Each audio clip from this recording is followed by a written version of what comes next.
कलाहांडी जिला थुआमूल रामपुर ब्लॉक रे दीर्घ 10 वर्षर ऊर्ध्व एमसीकेएस एजुकेशन सेंटर 5टी पंचायत 20टी ग्राम परिचालित होउछि। ए 20टी ग्राम स्कूल जीवा बयसर छात्र छात्री मानकु प्रतिदिन सकाळ 7 घंटारू 9:30 पर्यंत प्रति 3 घंटा लेखाएं शिक्षादानर व्यवस्था करा जिअछि।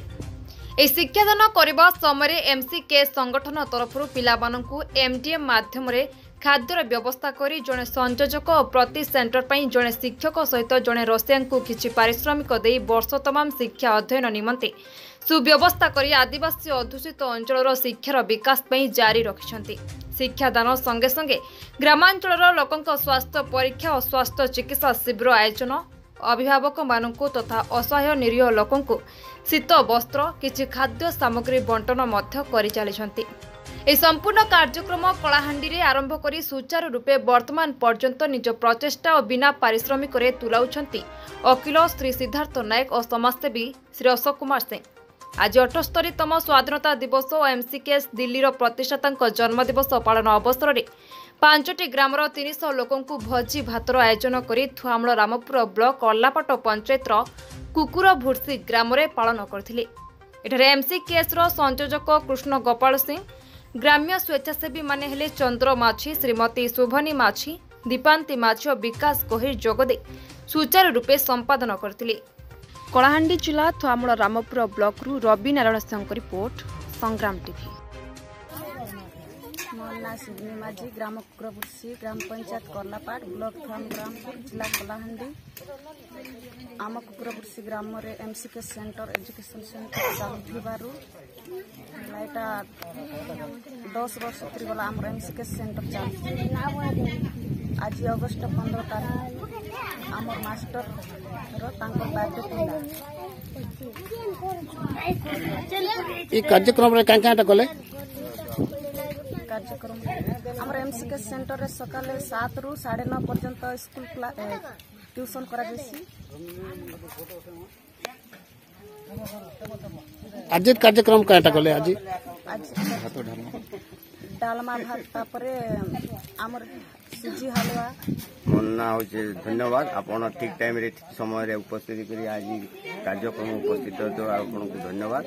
आज मन्ना होचे कृष्णपाल सिंह आज कार्यक्रम होचे MCKS food for the hungry foundation Delhi तरफरु आमर जेन फाउंडर आज तांकर जन्म वार्षिक उपलक्षे आज तांकर जन्म वार्षिक उपलक्षे आज आमे 3-4 खण गाँव छुआ पिला ठारू बुढ़ा बुढ़ी मान अन्नर व्यवस्था करा जाइथिला। डालमा भात एवं हालुआ आमे सब दीथिलु। पेर मंजी कड्डा पदर कुकुरबुर्सी बाड़ीगुड़ा गाँव प्राय बुढ़ा बुढ़ी एवं छात्र छात्री मैंने आसे खाऊछन्ति। तार संगे संगे आज कार्यक्रम 15 अगस्त उपलक्षे आमर 20टा ये अंचल 20टा स्कूल चलते तार पत्ताउकरण करा जाइथिला एवं प्रतिदिन आमर एमडीएम सकालू 7 रु 9:30 पर्यंत पिला पाठ पढ़ुचन सेने भात डालमा मेनू हिसाब से आम भात डालमा दिन दौचु आलू बड़ी तरकारी दौचु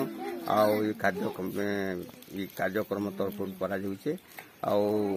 आज से कार्यक्रम ठीक टाइम रे पाग भी भल थिबारु लोग आसिक भल हिसाब खाई पी कर गले।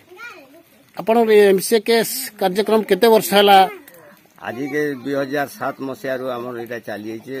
2007 रु आप ये करूँ आम क्रमश कम चलूला तेज बर्तमान 20टा सेंटर आम 5टा पंचायत कार्यकारी। टोटाल थमरामपुर कवर कर थमरामपुर आउ सदर ब्लॉक रो गोटे गाँ चली नुआ मकागुड़ा आउ थमरामपुर गोपालपुर याड़के आम कार्यक्रम चलते। एमसीकेएस एजुकेशन सेंटर चलवा सहित आर गाँव किसी कौन सी कार्यक्रम ये एमसीकेएस कार्यक्रम एजुकेशन कार्यक्रम सहित सहित आम 3 मास के 4 मास भितर गुटे गुटे हेल्थ कैंप करा जाउछे कि हेल्थ कैंप रे रोगी मन के मागणा रे डॉक्टर परीक्षा करा होउछे आउ ब्रांडेड मेडिसिन से दिन वितरण करा जाउछे आउ सेमन को भात डालमा खाइबा व्यवस्था मध्य प्रति 3 मास 4 मास रे आमे व्यवस्था रखुछु। प्रति 3-4 मास रे डिफरेंस जगह मन के कार्यक्रम करूछु।